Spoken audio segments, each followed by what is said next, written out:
Here we go. Hello, everyone. This is Miss Silly with Miss Silly Lessons Learned. Today, I have an amazing young lady. I'm so excited to interview her because I have known her for over, I don't know, Ali, is it 20 years? Like, how I old think were you? so. Can you go ahead and start? So you're like, how long have we known each other? So I'm not really sure, I'm not positive, but I want to say probably for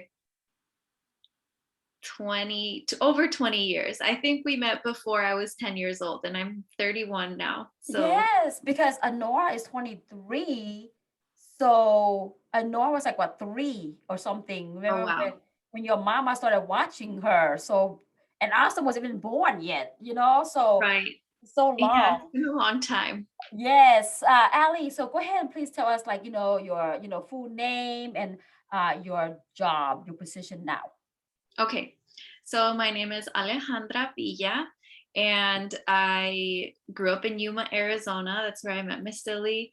And my position now, I teach at a primary level at an international baccalaureate school here in the South Loop of Chicago, Illinois.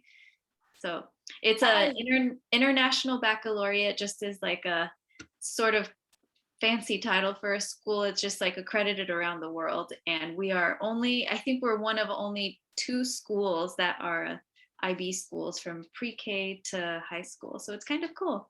Wow, that's amazing. Ali, how did you find that job? Like, out of all the places, and specifically for that position, like, did you like look it up online or something else led you there? So I was working for a nonprofit faith-based organization before here in the city, and I wanted to be at a school that aligned with my values. Now, Chicago public schools is a great place to work, but I've sometimes Chicago public schools doesn't have like the resources to provide kids for with like all of the things that like you want to give the kids anyway. So this school is a private school and I learned about it because their mission is that they want to be intentionally diverse. So it's kids from all over Chicago and their tuition is on a sliding scale. So families can expect to pay like a certain percentage of their income so that no matter the economic situation of your family, you should be able to go to this school. And yeah, I just thought that that was a really cool mission in Chicago, that like all kids deserve a great education. So I thought this is really cool. And like ethnically, you look out and I had students like from different countries and like all looked really different. So that's why I applied there. Yeah, that sounds really, awesome. Ali, what have you learned about diversity working at this school? Like, Can you repeat? what have you learned about diversity? Mm. When since you taught, at the school, has it made you more like understanding or like, was that a aha moment? Like, how sometimes we think we know about diversity, inclusion, and equity, but do we really, right? If we teach like, just the same type of students. So, what do you think? What have you learned, about diversity and kids?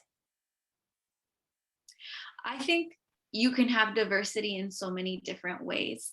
Like I worked with a teacher who was very extroverted and she tended to think that like the extroverted kids were smart because they would shout out their answers like um they were not shy about saying what they thought the answer was.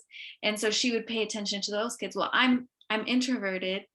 And so I like see the quiet kids and I'm like, no, oh, I'm looking out for this girl. And she's like unassuming, but she's really, really bright. And then there's like, I learned that I can mess up still too, like as woke as I think I am. And it's like as many protests as I've gone to for Black Lives Matter, I can still mess up. And like my yeah, so I guess I've learned that like it's good to be okay with being called in and called up, to change the way that I like use language or like I don't know, like I love that. Yeah, Ali, I Yeah. love what you said, about how it's okay for us to, even stop a moment and, recognize our own biases. Sometimes somebody have to point that out. Like, wait a minute, I don't think you quite understand what I'm trying to say, right? And I always believe that, in terms of, diversity or even nonprofit, you have to call people in instead of call people out because you want to change the system, right? So Mhm. let's talk about that for a moment here, because I know you are interested in policy work because you're working on a master's in policy work. So what happened? Like, what, changed the direction of your study where you want to focus on policy? So, Yeah, so I never thought I would end up here. I was thinking about grad school for a while, just like to continue learning, continue growing, and education just didn't seem like it was the right fit for me. So I it really happened was when I took a long-term substitute position for Chicago Public Schools. So I was working in wow. a public school, and it was a bilingual classroom. And I don't want to go too long into this story, but I have a lot of heart. You probably know that about me. I have a lot Yes. of heart. You are a sensitive soul. Yes. So I teach with a lot of heart because I was teaching in a bilingual classroom and most of my kids were immigrant families from Mexico. So like I wanted these kids to succeed and I wanted to do my best to help these kids succeed. But no matter how much time I spent planning, no matter like how hard I tried in the classroom, um, I had parents that were upset with me. I had parents that were upset with me, um, really honestly, because they were asking me questions that I couldn't answer because the school had not figured out the answers to those questions. And so what it caused a big fight between me and one parent in particular, and then a fight between me and the administration, and then the administration was fighting with that parent also, and it was like, wait a minute, I want what's best for these kids. I know that because I know what's in my heart and in my mind. And I, as quirky as our administrators are, I know that they want what's best for the kids too, and like even more so, how much do their parents want what's best for them, for their kids? So like, how is it possible that three different parties who all want what's best for these kids cannot seem to get along, and we're all at each other's throats because we're not doing enough for their kid? Well, it's really not a problem with each party. It's really a problem with this whole system not working the way that it's working. So I was like, okay, something's not working. I want to be in a place, I want to learn the type of skills that we need to learn to make these systems work so that kids can actually thrive in schools and get the education that they need so they can be whatever they want to be, basically. Yeah, I love that. What you just said, Ali, reminded me of what I've learned at pre-planning, today. And our principal showed us this video. It was like the lightning was like really loud, and you see the child, the mother, and the father out, and they heard the lightning. They're like, oh, it's scrambling. The kid, he ran right away. The mother was like, she left and said, wait a minute, where's my child? And she went back, tried to go find him. And the father, he was like tripping over himself, and then he was like rolling around on the little scooter or something. But the point of the story was there was three different people, right? And then their thing was, I want to survive, okay? But they were using different, they were going in different directions. So there was like no collaboration. So what you just mentioned is like they had the same goal, which is survival, but they didn't know how to get there, right? And then you mentioned being, like how it's insane to think about how all of you wanted the student success, but then you couldn't come up with like a system or a solution where that kid would be successful. Can you talk a little bit about that, Ali, about your immigrant background and how you brought tears to my eyes when you were talking about that. Literally, I felt that in my heart because I know how you are. But being an immigrant yourself, does it change how you deal with people and your work? 1,000%. Yeah. I like, I know how many doors have been opened to me because I was able to go to school. So I truly believe in the power of education. And I had parents who were I had parents who were rooting for me and like rooting for me and gave me like all the support that I needed. But I just like I don't know, I like look at Chicago and I look at my communities and it just makes me want to like look out and look like, okay, so what pieces are missing? Like parents want what's best for their kids. Like what pieces are missing? Like I guess my main job right now is like, where can I help bridge that gap? Like if students want, if students have a vision for their future, like where does it fall through? Like, do I need to help with an after school program? Do I need to help with like like counseling, like academic counseling? Like where are those gaps? So yeah, that's the best I can answer that. No, I think it's perfect the way you answer it. And also like what we mentioned earlier, to change the system, Ali, the best way is to get into the system, you know, and that's the facts. Because, Yeah. anything to do with our students, there's got to be laws, right, in place that is going to give the students resources. That way you can't just simply tell a child, go get an education, but there's no resources, right?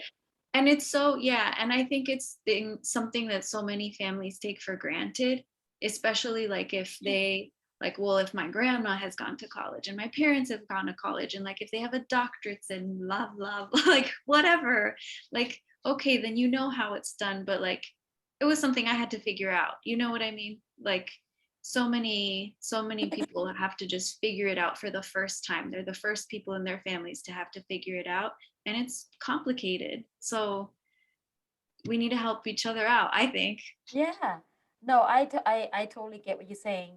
There's, in my 27 years of teaching, there's so many times and so many faces where, they would straight out tell me, like this young gentleman here, at my school, he said, Miss Silly, it's sad because I watch these kids in the class and, they can apply for, FAFSA. They can go in the military. And he actually was a high ranking JLTC in the program. And we were just standing in the hallway. I go, oh my gosh, I know what he's trying to tell me.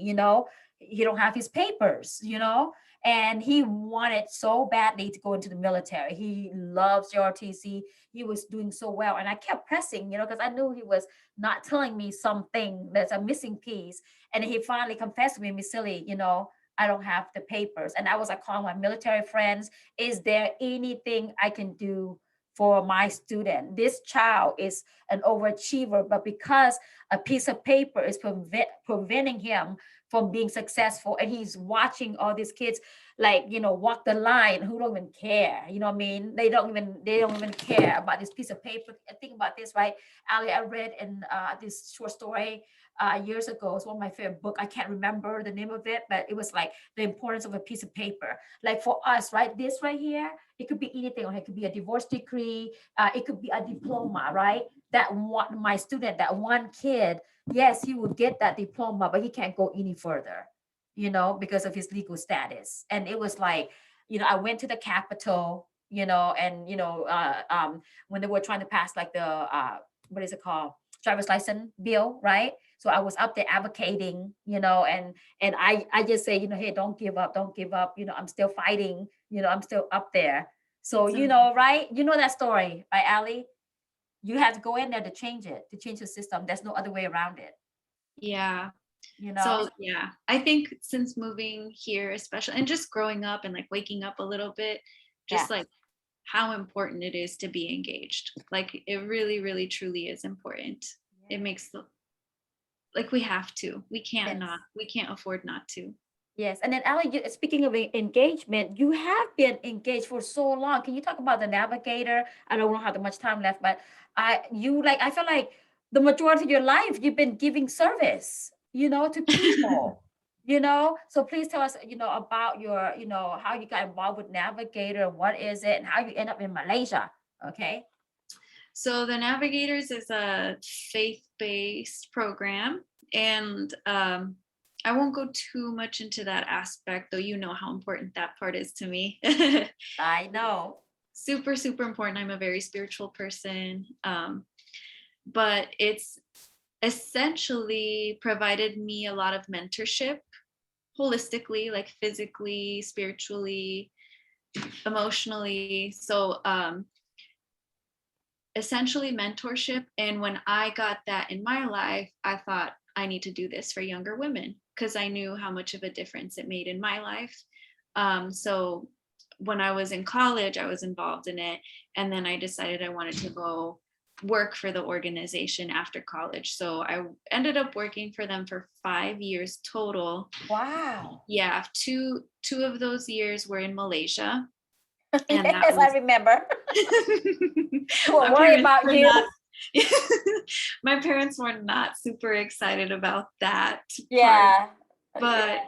but it was like the one of the biggest, if not the biggest, learning experience I've had in my life. Like, you don't know that you have like a culture until it bumps up against another culture and you have to like find a different way of being, you know what I mean?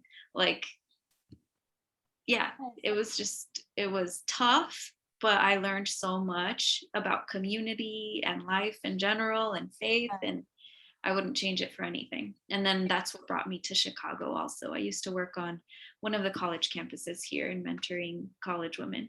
Wow, that's amazing. Mhm. Yeah, I feel like Ali, that experience added like a level of maturity that you didn't have before. To be honest, I felt like you grown up because of that experience, and maybe even found yourself in a way, a part of yourself. You were very courageous, even more courageous than me. I can't even imagine doing what you did. Going all the way over there and learning so much. And running with it so like I can see how you would mentor young girls, and you can it's impressive. You'd be like, hey, yeah, I was in Malaysia. Instead of like, well, I went to Somerton. What I mean? They'd be like, Somerton, is that like just 15 minutes away from your house? What I mean? That's not impressive. What I mean? Right. Right. Okay, Ali. Okay, I know our time is running out. So my last question to you is actually, why is getting this policy, for your masters, right? Policy work. Why is it so important for you? What you want to do with this masters once you get it. In advocacy, policy. Yeah. I'm not 100% sure what I will do when I have my degree. My degree. Which I think is okay. I think one of the things I've learned is I'm learning myself as I grow up, and I'm learning more about the world, and it's okay that my path is changing since I've graduated high school or college even.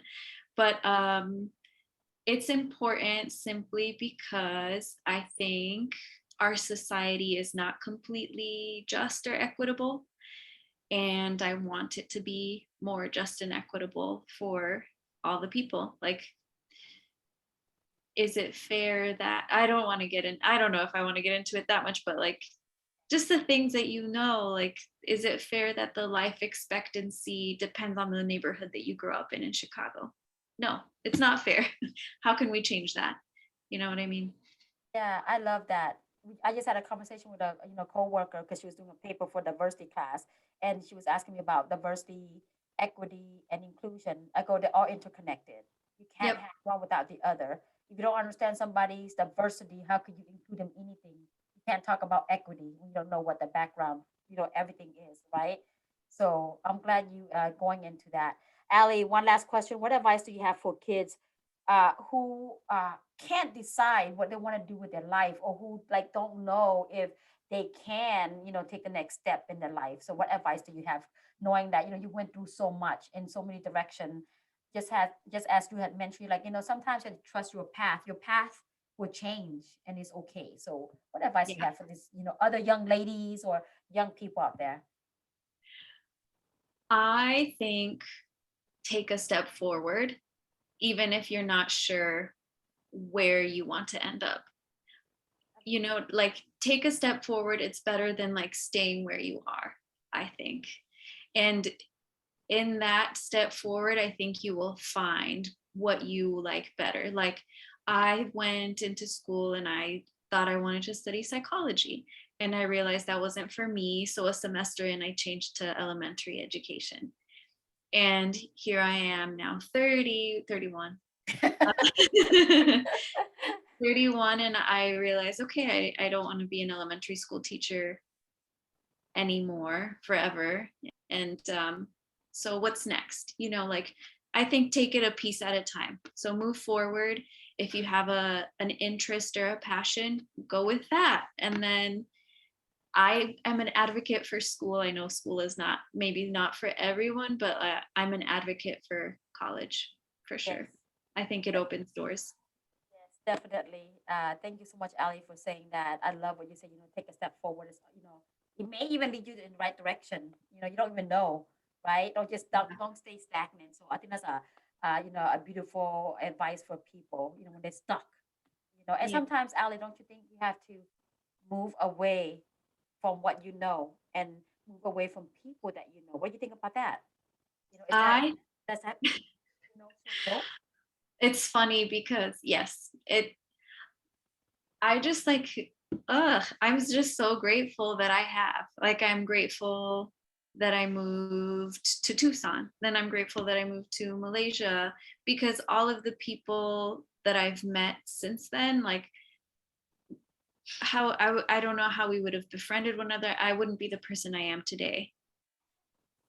And I wouldn't sorry, I'll call you I almost called you by your first name. But No, you Miss can call me Anna. Yeah, that's what you know me as. Yeah. I wouldn't I feel like I even like understand maybe you probably a little better now than I did before, even though like I knew you so much. I saw you every day when we were younger, but like in living the life I've lived in all of these different places and learning the issues that I've learned, like I'm sure we could connect on a deeper level today. Yes, I totally agree, Ali. Because I remember, like, I felt like, oh man, I nag you too much too sometimes. Like, hey, Ali, think about this. Hey, Ali, do that. Everything else. But I love what you just said, though. It's just you would have not met the people that's in your life right now. You may not even have been in this direction, a different direction. If you had even left your town. For sure. And like, don't you find it, Ali, when you go back to Yuma, right? And you see some of your friends or some, family members that haven't moved away from there. It's almost like they kind of, some of them might, I felt like they stuck in a time capsule, because maybe they're too scared to just say, look, I'm gonna be like Ali, I'm gonna go end up in Tucson in Malaysia. Maybe next time I'll end up in Thailand or somewhere, right? Yeah. I mean, I definitely don't want to like say that I mean, I don't know. Yeah, not everybody, but People can make their own decisions and about that, but I will say that like I don't know, I feel like I got the better deal having yeah. I I maybe people feel like they did, but I feel like I did because I feel like I've learned and grown and changed so much Yeah. and have had opportunities to travel and learn that other people I wouldn't have otherwise. Yeah, I agree with you. I definitely see that in you. I'm really proud of you, Ali, and Oh, to do everything that to accomplish everything that you've done so far. And I think it's a good way to end it. What you just said too about how everything like has happened to you, Ali. Just remember this: you did that yourself. You know what I mean? There was like a gut instinct, innate, gut instinct, and you just said, you know what, I'm just gonna go ahead and go with it. I hope you never lose that because it yeah. will lead you to right place where you need to be, where you're meant to be. You Thank know. you. Okay. I will take the compliment and also say that I was standing on the shoulders of my parents who gave up so much for me to be able to do the things that I've wanted to do. Yes, I definitely agree with you. Your mom and dad, I love them. They are, I have to say, one of the most inspiring immigrant story I have, had like, the honor, to be a part of, You did. Yeah, seeing them grow and, and do so much for all you girls. So that's why you need to write about this one day. Okay, Ali? I do. And it's actually on my bucket list. Okay, I'm gonna hold you to it. Okay, I have a student, Arturo, who can help you with the writing part. I mean, Really? yes, he's looking actually for essay, alley, essay and stories. So if you seriously, so to push you in that direction, So I'll ask him, like, like, I think he's looking for critical stories or personal stories or something like that. I need to go and see what his message is. Okay. All Okay. right, guys, that's it for our time. I hope you take a moment to listen to what Ali said, finding your own path and not be afraid to change your directions of your life, like several times if you need to, because Yeah. it's your life, right? It's your life. Be happy, do what you want to do. So Mhm. until next time, take care of yourself, your family, and your community. And I'll see you again. Bye, guys.